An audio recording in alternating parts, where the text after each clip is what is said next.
ನಮಸ್ಕಾರ, ನಾನು ಶರಣಯ್ಯ ಸ್ವಾಮಿ. ಕಿಸಾನ್ ವಾರ್ತೆಗೆ ಸ್ವಾಗತ. ನಾವೀಗ ಕಡೂರು ತಾಲೂಕಿನ ನವೀನ್ ಅನ್ನೋ ರೈತರ ಅವ್ರ ಹೊಲದ ಮಧ್ಯದಲ್ಲಿದ್ದೀವಿ. ಸುಮಾರು ಜನ ರೈತರು ನಮ್ಮನ್ನು ಕೇಳ್ತಿರ್ತಾರೆ. ಸಾಕಷ್ಟು ಅವ್ರದ್ದೇ ಜಮೀನು, ಅವ್ರದ್ದೇ ಬಂಡವಾಳ, ಹಿಂಗಾಗಿ ಅವರು ದೀರ್ಘಾವಧಿಯವರೆಗೆ ಕಾಯಬೇಕಾಗುತ್ತೆ. ಅವರು 10 ಪ್ರಶ್ನೆಗಳನ್ನು ನಮ್ಗೆ ಕೇಳ್ತಾರೆ. ಆ ಪ್ರಶ್ನೆಗಳನ್ನು ಕೇಳೋದ್ರಲ್ಲಿ ಯಾವ ತಪ್ಪೂ ಇಲ್ಲ. ಆದರೆ ನಾವು ಪ್ರಾಯೋಗಿಕವಾಗಿ ಬೆಳೆದ ರೈತರನ್ನು ನಾವು ತೋರಿಸ್ಬೇಕಾದದ್ದು ನಮ್ಮ ಪರಮ ಕರ್ತವ್ಯ. ಅದೇ ರೀತಿಯಾಗಿ ನವೀನವರು ಕೂಡ ಹಾಕುವ ಮುನ್ನ ನಮ್ಮನ್ನು ಸಾಕಷ್ಟು ಪ್ರಶ್ನೆಗಳನ್ನು ಕೇಳಿದರು. ಕಳೆದ ಆಗಸ್ಟ್ನಲ್ಲಿ ಅವರು ಪ್ಲ್ಯಾಂಟಿಂಗ್ ಮಾಡಿದ್ದಾರೆ. ಆಗಸ್ಟ್ನಲ್ಲಿ ನಮ್ಮಿಂದ ಖರೀದಿ ಮಾಡಿ ಹೆಚ್ಚು ಕಡಿಮೆ ಸೆಪ್ಟೆಂಬರ್ನಲ್ಲಿ ಮಾಡಿರ್ಬೋದು, ಅಥವಾ ಆಗಸ್ಟ್ ಹಿಡ್ಕೊಂಡ್ರು ಕೂಡ ಸುಮಾರು 10 ತಿಂಗಳದ ಈ ಗಿಡ ಇವಾಗ 10 ರಿಂದ 12, 15 ಅಡಿವರೆಗೂ ಕೂಡ ಬೆಳೆದಿದೆ. ಆ ರೈತ ತುಂಬ ಸಂತೋಷವಾಗಿದ್ದಾನೆ. ಅದಕ್ಕಿಂತ ಮುಂಚೆ ನಮ್ಮ ಕಿಸಾನ್ ವಾರ್ತೆ ಮತ್ತು ನಮ್ಮ ಬಳಗಕ್ಕೆ ಭಾಳ ಖುಷಿಯಾಗಿದೆ. ಯಾಕೆಂದರೆ ಬರೀ ನಾವು ಗಿಡ ಮಾರಿದ್ವಿ, ದುಡ್ಡು ಮಾಡಿದ್ವಿ ಅನ್ನೋದು ಲೆಕ್ಕ ಅಲ್ಲ. ಆ ಗ್ರೀನಿಶ್ ಆಗಬೇಕು, ಆ ರೈತನ ಮುಖದಲ್ಲಿ ನಗು ಬರಬೇಕು. ಅದನ್ನು ನೋಡಿದಾಗ ಮಾತ್ರ ನಮ್ಗೆ ಭಾಳ ಸಂತೋಷ ಆಗುತ್ತೆ. ಆ ದಿಶೆಯಲ್ಲಿ ನವೀನ್ ಅವರು ತುಂಬ ಸೊಗಸಾಗಿ ಬೆಳೆದಿದ್ದಾರೆ. ಮತ್ತು ಅವ್ರು ಹೇಳೋ ಪ್ರಕಾರ ಜೀರೋ ನಿರ್ವಹಣೆ, ಏನಕ್ಕಾಗಿ ನಾನು ಖರ್ಚು ಮಾಡಿಲ್ಲ ಅನ್ನೋ ಭಾವನೆಯನ್ನು ಕೂಡ ಹೇಳಿದ್ದಾರೆ. ಹೀಗಾಗಿ ರೈತರು ಮತ್ತು ನಾವೇನು ಹೇಳ್ತೀವಿ, ತೆಂಗಿನ ತೋಟದಲ್ಲಿ ಈ ಕಡೂರು, ಬೀರೂರು ಮತ್ತು ಅರಸೀಕೆರೆ ಭಾಗ ಏನಿದೆಯಲ್ಲ, ಇದು ಪ್ರಮುಖವಾಗಿ ತೆಂಗನ್ನು ಬೆಳೆಯುವಂಥ ಪ್ರದೇಶ. ಈ ತೆಂಗನ್ನು ಬೆಳೆಯುವಂಥ ಪ್ರದೇಶದಲ್ಲಿ ಕೂಡ ಇದು ಸೊಗಸಾಗಿ ಬರುತ್ತೆ ಅನ್ನುವಂಥದ್ದು ನಮ್ಮ ಅಭಿಪ್ರಾಯ ಇತ್ತು. ಹೀಗಾಗಿ ಅದು ಇವಾಗ ಸೊಗಸಾಗಿ ಬಂದಿದೆ. ಮತ್ತು ಆ ರೈತರು ಕೂಡ ನಮ್ಮ ಜೊತೆ ಸಾಕಷ್ಟು ವಿಚಾರಗಳನ್ನು ಹಂಚಿಕೊಳ್ಳೋಕೆ ಇಲ್ಲೇ ಇದ್ದಾರೆ.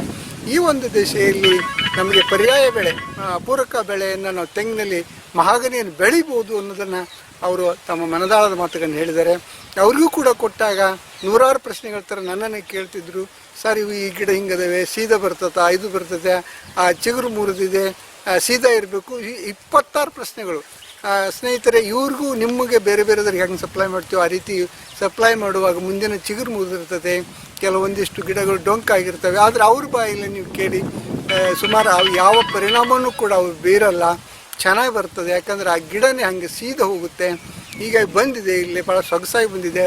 ಆಮೇಲೆ ಅಡಿಕೆಗೆ ಅಥವಾ ತೆಂಗಿಗೂ ಕೂಡ ಏನೂ ತೊಂದರೆಯಾಗಿಲ್ಲ ಅನ್ನೋದನ್ನು ಅವರು ವ್ಯಕ್ತಪಡಿಸಿದ್ದಾರೆ. ಈ ಒಂದು ಅಭಿಪ್ರಾಯದಲ್ಲಿ ಸನ್ಮಾನ್ಯ ನವೀನ್ ಅವರ ಅಭಿಪ್ರಾಯವನ್ನು ಕಿಸಾನ್ ವಾರ್ತೆ ಈ ಮೂಲಕ ಸಾಧನೆ.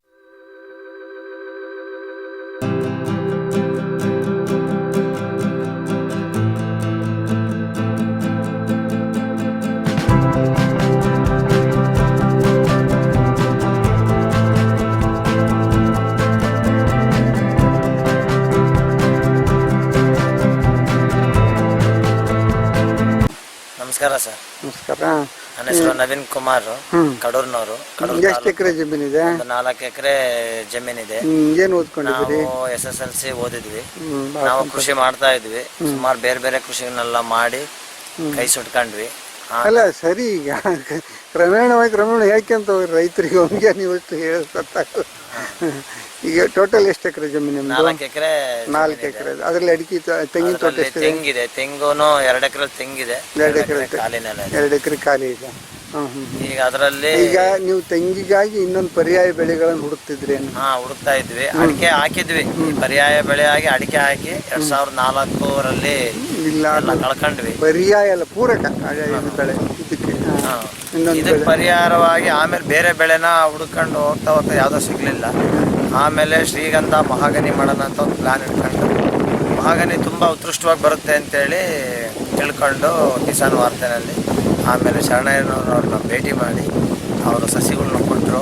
ತುಂಬ ಸಣ್ಣದಾಗಿತ್ತು, 1 ಅಡಿ ಸಸಿ ಕೊಟ್ಟಿದ್ದರು. ಅದನ್ನು ಹಾಕಿ ತಿಂಗಳಿಗೆ ಒಂದೊಂದು ಅಡಿಯನ್ನು ಲೆಕ್ಕಕ್ಕೆ ಹೋದ್ರೂ ಇವತ್ತು 10 ತಿಂಗಳಾಗಿದೆ. 12 ಅಡಿ ನಮ್ಮ ಗಿಡ ಬೆಳೆದಿದ್ದಾವೆ. ತುಂಬ ಚೆನ್ನಾಗಿ ಬಂದಿದೆ. ತುಂಬ ಖುಷಿ ಅನಿಸುತ್ತೆ. ನಮ್ಮ ಸ್ನೇಹಿತರಿಗೂ 1-2 ಕಡೆ ಕೊಡಿಸಿದ್ದೀವಿ. ತುಂಬ ಚೆನ್ನಾಗಿ ಬರ್ತಾ ಇದೆ. ಇಲ್ಲ, ಈಗ ಇದನ್ನ ಹೆಂಗೆ ಬೆಳಿಬೇಕು ಅಂತ ಹೆಂಗೆ ಅನಿಸ್ತು ನಿಮಗೆ? ಬೆಳಿಬೇಕು ಅಂತ ಹೆಂಗೆ ಅನ್ನಿಸ್ತು ಅಂದರೆ, ಏನಾರ ಬೇರೆ ಪರಿಹಾರವಾಗಿ ಬೆಳೆ ಬೆಳಿಬೇಕು ಅಂತಿತ್ತು. ತೆಂಗಿನ ಜೊತೆಲಿ ಇನ್ನೇನು ಬೆಳಿಬೋದು, ಮಾವು ಬೆಳಿಬೋದು, ಇನ್ನೊಂದು ಬೆಳಿಬೋದು, ಪರ್ಯಾಯವಾಗಿ ಹಾಕೋಣ ಅಂತ ಇದ್ದು. ಅದು ದೀರ್ಘಕಾಲ ಬರಲ್ಲ, ಅವಕ್ಕೆಲ್ಲ ರೋಗ ರುಜಿನ ಜಾಸ್ತಿ, ಅದನ್ನೆಲ್ಲ ಮೇಂಟೈನ್ ಮಾಡೋದು ಕಷ್ಟ ಅಂತೇಳಿ ಮಹಾಗನಿನ ಆಯ್ಕೆ ಮಾಡಿ. ಇದಕ್ಕೆ ಏನೇನು ಮಾಡಿದ್ದೀರಿ? ಈಗ ಇದು 10 ಅಡಿಗೆ ಗಿಡ ಹಾಕಿದ್ದೀವಿ. ಡ್ರಿಪ್ ಇರಿಗೇಷನ್ ಮಾಡಿ ನೀರು ಕೊಟ್ಟಿದ್ದೀವಿ. ಅಷ್ಟು ಬಿಟ್ಬಿಟ್ರೆ ಬೇರೆ ರೀತಿ ಅತಿಯಾದ ಗೊಬ್ಬರಗಳು ಏನೂ ಕೊಟ್ಟಿಲ್ಲ. ಕೊಟ್ಟಿಗೆ ಗೊಬ್ಬರ ಒಂದು ಅರ್ಧ ಮಕ್ರಿ ಒಂದು ಸಲ ಕೊಟ್ಟಿದ್ದೀವಿ, ಒಂದು 5 ತಿಂಗಳಾದಮೇಲೆ. ಅದು ಬಿಟ್ಟರೆ ಬೇರೆ ಇನ್ನೇನು ಅದಕ್ಕೆ ಕೊಟ್ಟಿಲ್ಲ. ಏನು ಕೊಟ್ಟಿಲ್ಲ. Zero maintenance. ಜೀರೋ ಮೇಂಟೆನೆನ್ಸ್ ಚೆನ್ನಾಗಿ ಬಂದಿದೆ. ಒಂದು ಮಿನಿಮಮ್ ಒಂದು 15 ವರ್ಷ ಕಟಾವಿಗೆ ಬರುತ್ತೆ ಅಂತೇಳಿ ಹೇಳಿದ್ದಾರೆ. ಒಂದು 12 ವರ್ಷದಿಂದ 15 ವರ್ಷದೊಳಗಡೆ ನೋಡೋಣ ಯಾವ ಇದಕ್ಕೆ ಹೆಂಗೆ ಬರುತ್ತೆ ಅನ್ನೋದು. ಸರಿ ಸರಿ. ಮತ್ತೆ ಬೇರೆ ರೈತರಿಗೆಲ್ಲ ಹೇಳಿದ್ದೀರಿ? ರೈತರುಗಳು ಈಗ ಅಕ್ಕಪಕ್ಕದವರಿಗೆಲ್ಲ ಸುಮಾರು ಕಡೆ ಮಾಡ್ತಾ ಇದ್ದಾರೆ, ಹೇಳಿದ್ದೀವಿ. ನಮ್ಮ ಜೊತೆಲೇ ಒಂದಿಬ್ರು ಹಾಕಿದ್ದಾರೆ. ಈ ತೆಂಗಿನ ತೋಟ ನೀವು ಮಾಡಿದ್ದ ನಿಮ್ಮ ತಂದೆಯವ್ರು ಮಾಡಿದ್ದ? ನಮ್ಮ ತಂದೆಯವರು ಮಾಡಿದ್ದು ತೋಟನ. ನಿಮ್ಮ ತಂದೆಯವ್ರು ಅವ್ರು ಮಾಡಿದ, ಅವ್ರ ಜೊತೆಲಿ ನಾವು ಮಾಡ್ತಾ ಇದ್ವಿ.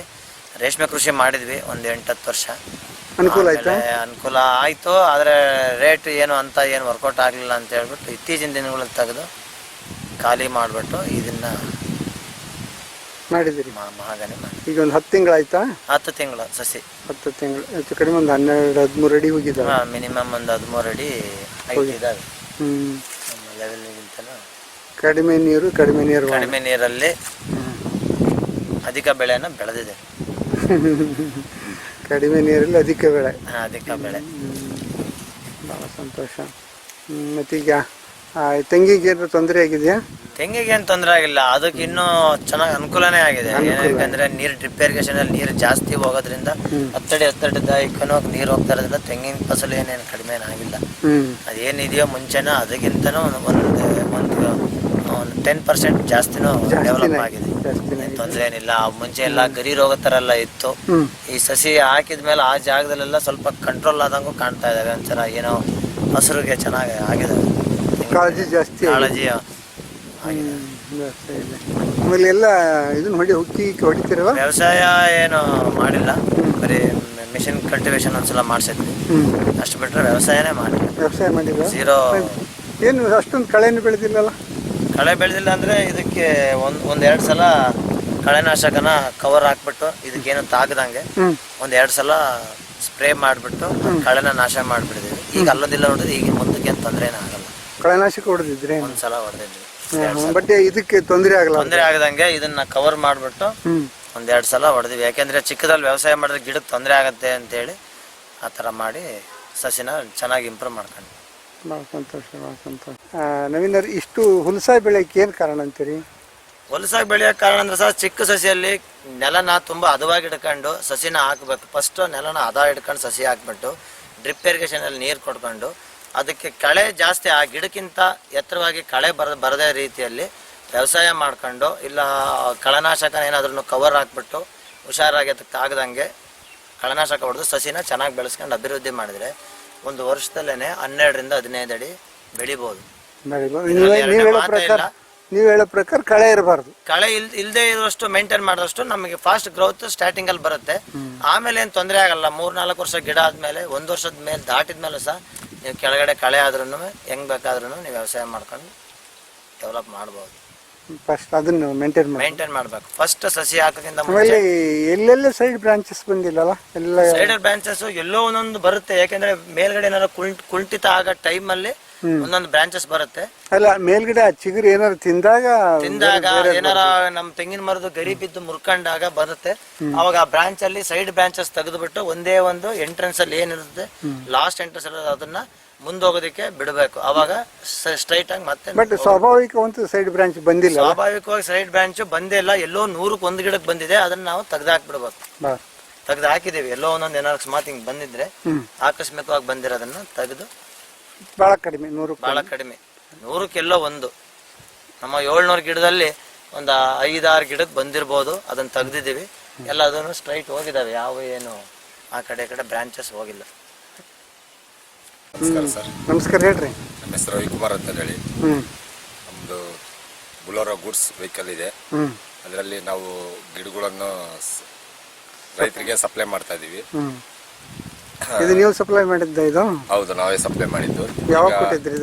ಹೋದ ಆಗಸ್ಟ್ ತಿಂಗಳಲ್ಲಿ ನಾವು ಕಳೆದ ಆಗಸ್ಟ್ 2019ರಲ್ಲಿ ನಾವು ಕೊಟ್ಟಿದ್ವಿ ರೈತರಿಗೆ. ಈ ರೈತರಿಗೆ ಕೊಟ್ಟಾಗ ಏನಂದ್ರು ಅವರು ಕೊಟ್ಟಾಗೆ, ಏನಪ್ಪ ಇದು 1 ಅಡಿನೂ ಇಲ್ಲ, 1 ಅಡಿ ಇದೆ, ಇದು ಯಾವ ಥರ ಬೆಳೆಯುತ್ತೆ ಅಂತಂದೇಳಿ ಅನುಮಾನ ಮಾಡಿದರು. ಸರ್, ಅನುಮಾನ ಮಾಡಬೇಡಿ, ಭೂಮಿ ತಾಯಿ ಮೇಲೆ ನೀವು ವಿಶ್ವಾಸ ಇಟ್ಟು ಸಸಿ ಹಾಕಿದ್ದೀರಾ, ಅದು ಬೆಳೆ ಫಲ ಕೊಟ್ಟೇ ಕೊಡುತ್ತೆ, ಒಂದ್ಸತಿ ಟ್ರೈ ಮಾಡಿ ಅಂತ ನಾನು ಹೇಳಿದ್ದೀನಿ. ಅವರು ಅದೇ ಒಂದು ಇದ್ರ ಮೇಲೆ ಅವರು ಸಸಿಯನ್ನು ಭೂಮಿಯೊಳಗೆ ನೆಟ್ಟು ಒಂಥರ ಮಕ್ಕಳನ್ನ ಯಾವ ಥರ ಸಾಕಿತಾರೋ ಆ ಥರ ಸಾಕಿದ್ದಾರೆ. ನನಗೆ ಇವತ್ತು ಗಿಡ ಗಿಡ ನೋಡ್ಲಿಕ್ಕೋಸ್ಕರ ಬಂದಿದ್ದೆ ನಾನು ಇಲ್ಲಿ ಕಡೂರಿಗೆ ಒಂದು ಯಾವುದೋ ಒಂದು ಇದಕ್ಕೆ ಬಂದಿದ್ದೆ. ಬಂದಾಗೆ ನೋಡಿದಾಗ ನನಗೆ ಬಹಳ ಸಂತೋಷ ಆಯಿತು. ಅವ್ರು ಹೇಳಿದರು, ನೀವು ಕೊಟ್ಟಿದ್ದ ಗಿಡ ಒಂದು ಅಡಿ ಇದೆ 12 ಅಡಿ ಮಾಡಿದ್ದೀರಿ ನೋಡಿರಿ ಅಂತಂದು ಹೇಳಿದ್ರು ಅವರು. ನನಗೆ ತುಂಬ ಸಂತೋಷ ಆಗ್ತಿದೆ. ಕಾಡನ್ನು ನವೀನವರು ಆಗಿರ್ತಕ್ಕಂಥವ್ರು ಅವರು ಸುಮಾರು ಒಂದು 700-750 ಗಿಡ ಈ ಭೂಮಿಯಲ್ಲಿ ಬೆಳೆದಿದ್ದಾರೆ. ಇದನ್ನ ನೋಡಿ ನನಗೆ ಬಹಳ ತುಂಬಾ ಖುಷಿಯಾಗಿದೆ. ಅಲ್ರಿ, ನೀವೆಲ್ಲರೂ ಗಿಡ ಕೊಡ್ತಿರಲ್ಲ, ಹಿಂಗ್ ಬೆಳೆದಿದ್ ನೋಡಿ ಏನ್ ಅನ್ಸುತ್ತೆ?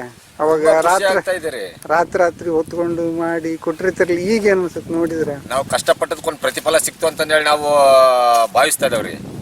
ನಾವು ಕಷ್ಟಪಟ್ಟಿದ್ವಲ್ಲ ಹಗಲು ರಾತ್ರಿ, ನಾವು ಅವ್ರ ರೈತರಿಗೆ ಕನ್ವಿನ್ಸ್ ಮಾಡಿ ಅವರೆಲ್ಲ 108 ಕ್ವಶನ್ಗಳು ನಮಗೆ ಕೇಳ್ತಾರ್ರಿ.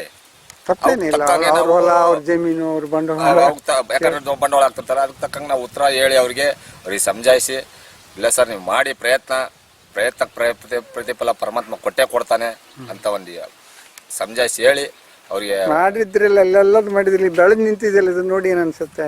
ಸಂತೋಷ ಆಗ್ತೈತ್ರಿ. ಸಂತೋಷ ಏನ್ರಿ, ಹಾಲು ಕುಡಿದಷ್ಟು ಸಂತೋಷ ಆಗ್ತೈತ್ರಿ. ಯಾಕಂದ್ರೆ ನಾವು ಕೊಟ್ಟಿರ್ತಕ್ಕಂಥ ಒಂದು ಗಿಡ ಇಷ್ಟು ದೊಡ್ಡದಾಗಿ ನಮಗಿಂತ ಎತ್ತರವಾಗಿ ಬೆಳೆದೈತೆ ಅಂದ್ರೆ ಅದು 1 ವರ್ಷ ಏನೂ ಆಗಿಲ್ಲ, 10 ತಿಂಗಳಲ್ಲಿ ಇಷ್ಟು ನಮಗಿಂತ ಎತ್ತರವಾಗಿ ಬೆಳೆದೈತೆ ಅಂದ್ರೆ ನಮ್ಗೆ ಸ್ವಲ್ಪ ಸಂತೋಷ ಅಲ್ಲ. ಯಾಕಂದ್ರೆ ಪರಿಸರ ಉಳಿಸ್ಬೇಕು, ಎಲ್ಲರೂ ಪರಿಸರ ಬೆಳೆಸ್ಬೇಕು. ಇದು ದುಡ್ಡು ಕೊಡುತ್ತೆ ಅನ್ನೋದು ಒಂದೇ ಮುಖ್ಯ ಅಲ್ಲ, ನಾವು ಪರಿಸರಕ್ಕೆ ಒಂದು ಒಳ್ಳೆ ಉತ್ತಮವಾದ ಕೊಡುಗೆನೂ ಆಗುತ್ತೆ.